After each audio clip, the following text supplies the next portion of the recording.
and welcome to the 19th edition of Film ReVision, the online talk show that over the course of 2008 has been discussing 25 films from 25 years ago, aka 1983.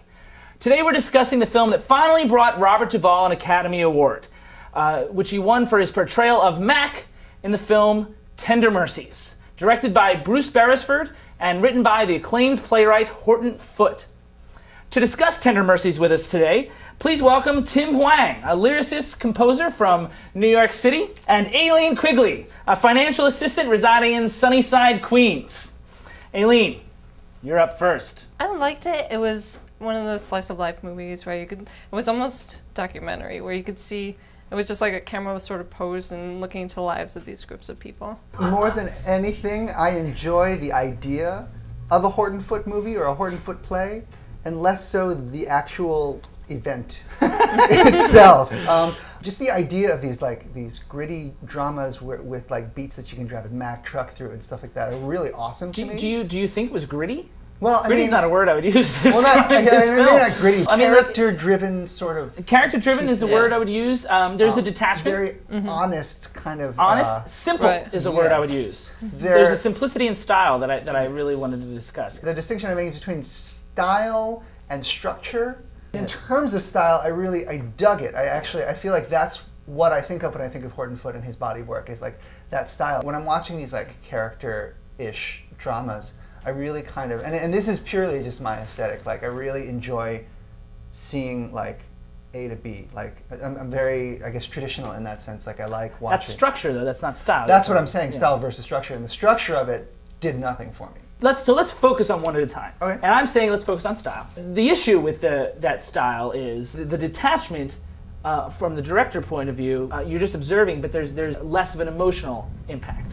There's not a lot of close-ups to let you read the character's trying face. To tell you how you should feel about it. Is that kind of what that's sort of it? But at the same time, I'm not feeling anything about it as a result. What was your emotional reaction to the film?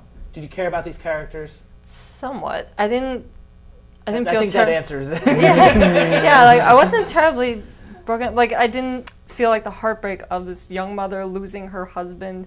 You didn't really see the pain that she went through. They didn't really give much of a backstory so that you... And that is more of a byproduct of structure, which is the next thing we were going to talk about, because the film's 82 minutes long.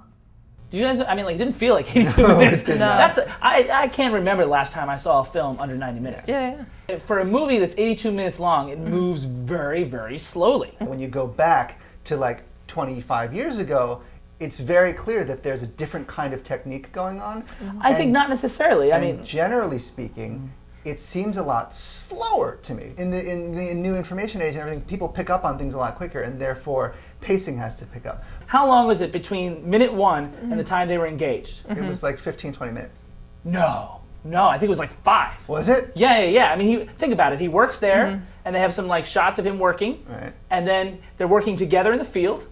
And he's like, I think we ought to get married. Yeah, a black man can so see how. When I say that's how I'm going to do it. Did you think about marrying? Yeah, he gets over being an alcoholic in like 15 minutes. Yeah, so it's hard to get connected with these characters because their hardships and their journeys are moving so quickly. But that was part of the subtlety of it, which I really appreciate. Like if you notice, when I would have liked a little more courtship. Yeah, when he left and came back, when he tried to leave her like 6 times. Well, I drove to Dallas and came back. I went to Austin and came back. And but he's like, and I bought this bottle of liquor and I poured it out. It kind of subtly hinted that like a lot of time has passed, because there were probably a lot of times where he left and did come back drunk. And he's like, but this time I poured it out. So it was just like you had to pay attention to those little clues to see like how much time has actually elapsed, because you didn't see like the kid getting a foot taller.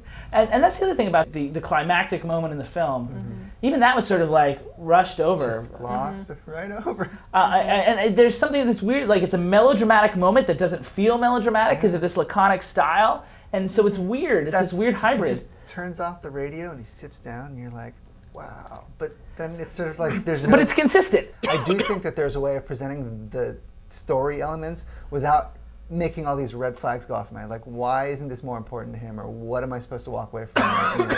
it still has a responsibility to have its character arc and tell its story. You know what I mean? Like, so yes, it doesn't try to be anything else, so it succeeds in its goals. But at the same time, you can question its goals, and in this idea of this narrative structure that skips a lot of beats, like their romantic courtship. I mean, like you to root for them, you want more out of that relationship, and you wanted to see Ellen Barkin sooner if you're going to care if she's dead.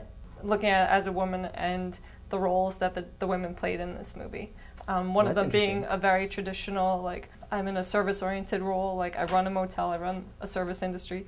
In a way, she's a businesswoman still. And then on the other hand, you have the ambitious, I'm just going to give this 5 years and get it out of my system, but she really enjoys it. Like, so they kind of portray these women, like you said, in an almost judgmental way. Like you see Dixie, go over the deep end, and meanwhile, like, it's the spirituality of Rosalie that draws Mac out of his alcoholism and sort of creates a safe environment. In a sense, the women in this movie are cookie cutter, index card characters. Like here's the diva one that represents his music life, and here's the one that represents the earth. And it was very much opposites, and like the way Dixie receives him when he comes to her concert and she lambasts him for how dare you come here. And meanwhile, the other one welcomes him back with open arms when he's pulled away. The devil's advocate might say that, like, just because they're really supporting characters around his story, Mac's story, that part of their depth would need to be sacrificed. I'm not sure that I would say that, but I did like the film more than I thought I would. The thing that I loved most about it was the cinematography, actually, by Russell Boyd. It just reminded me of, you go to museums and you see these photographs of that area, and I mean, like, and the composition of the shots, whether it be wide shot exteriors or interiors. I mean, like usage of foreground, background. Like every frame was so delicately constructed to me. They'll stay on a single shot for so long a period of time. That was really ballsy, I thought, and I really appreciated that. Yeah, I mean, it's less similar to what you're saying before, less ballsy at the time because it was. MTV, for example, was only 2 years old at this point. Aileen, closing thoughts? I would give it a 7.5. I thought it was a really strong film for what I think it was trying to do.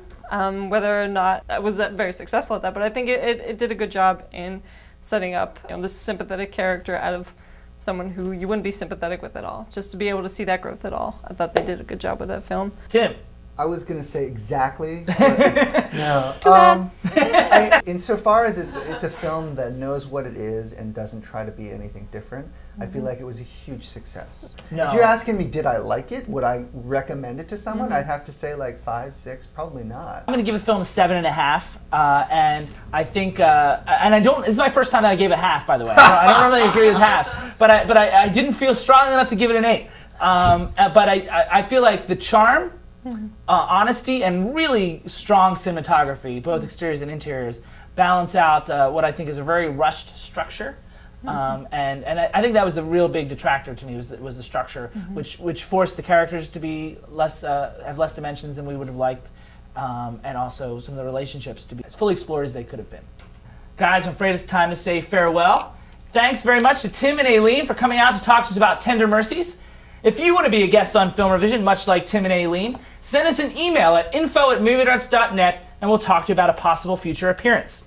This week, Saturday, November 8th, Reel 13 gets all French on us with the 1967 Philippe de Broca comedy King of Hearts, followed by the short that you will have chosen on reel13.org, and then the Reel 13 indie, which is America So Beautiful, a film that introduces us to a family of Iranian immigrants in Los Angeles who try to assimilate into American lifestyle and culture amidst the 1979 hostage crisis.